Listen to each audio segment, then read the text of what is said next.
most institutions fail because there is not a proper amount of service being rendered to the customer. And you were sharing with me earlier that when you were working in the banking industry, that this was prevalent, wasn't it? Like once they provision a loan, that's pretty much the last time that they'll speak to the customers, isn't it?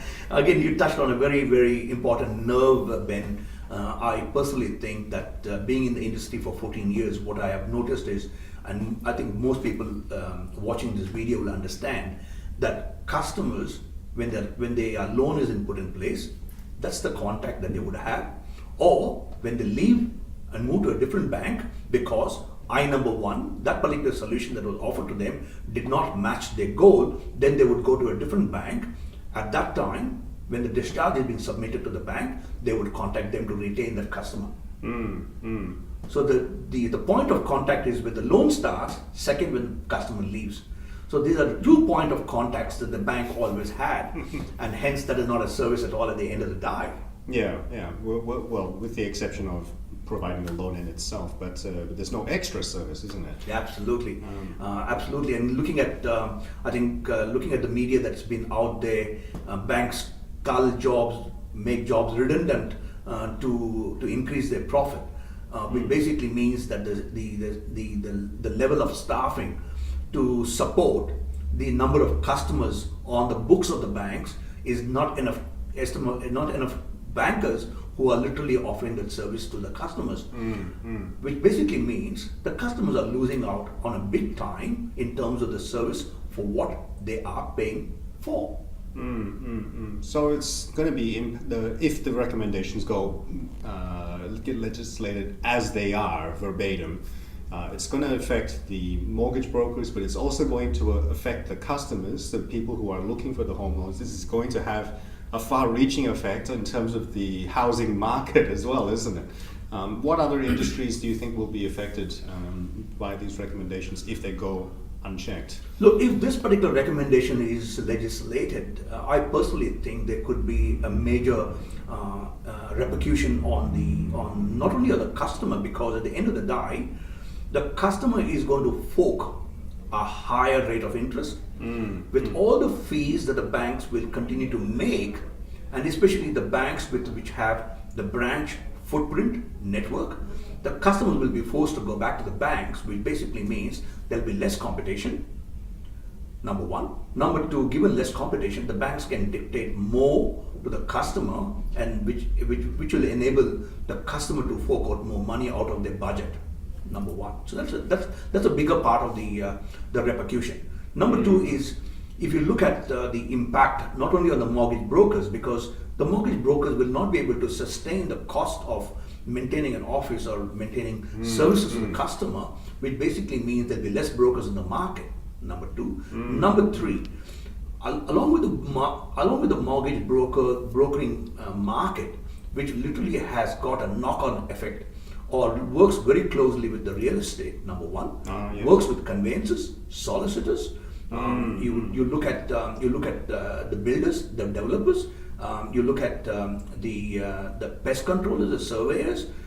There's a whole heap of chain of people involved in the mechanics of making this industry work and tick the way it is working. Now that could come to a halt or come to a stop if the legislation is legislated, or if the recommendation is legislated. Absolutely. And so what can, for our viewers, what can they do to help in this situation? Are there any sort of ways that they can sign petitions or what is there? Okay, so I request all the viewers of watching this video, and I would love for you guys to share this around, because it's very important. People who have not been through a broker and have been through a bank directly might not find the impact of this, but I still want you to think a little deeper, because as I said, every second person or everybody has a mortgage over the age of 25 up to the age of 55. Now, people within this particular bracket will always have a mortgage. When you have a mortgage, you will find that you will end up paying more interest, more fees on your loan, which will impact your budget.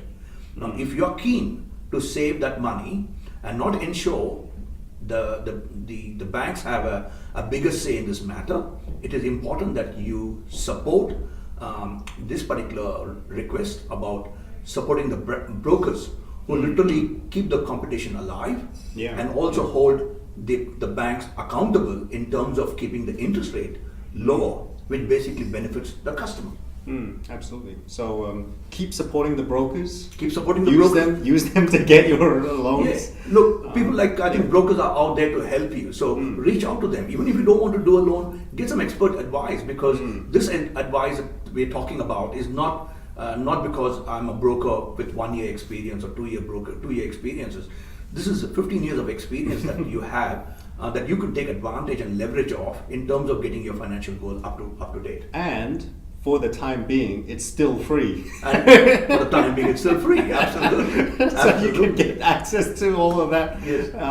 So get in before the legislation goes through and you have to pay for their advice. Right? Yes, absolutely. And you might not even know that the advice that you're getting is right. So at least here you have the confidence in terms of leveraging of the experience and the knowledge that each broker carries out in the market today. Yeah, absolutely. Thank you so much for your time, Suresh. Your insights have been absolutely valuable, and I'm sure that the people watching will get a lot out of it. So we're going to leave a link below for Suresh's website, as well as the link to the petition for supporting the mortgage brokers. So check those out. Don't forget to like and subscribe, and remember that integrity plus skills equals success. Fantastic. Thanks, Suresh. Thank you very much for your time too. Thanks.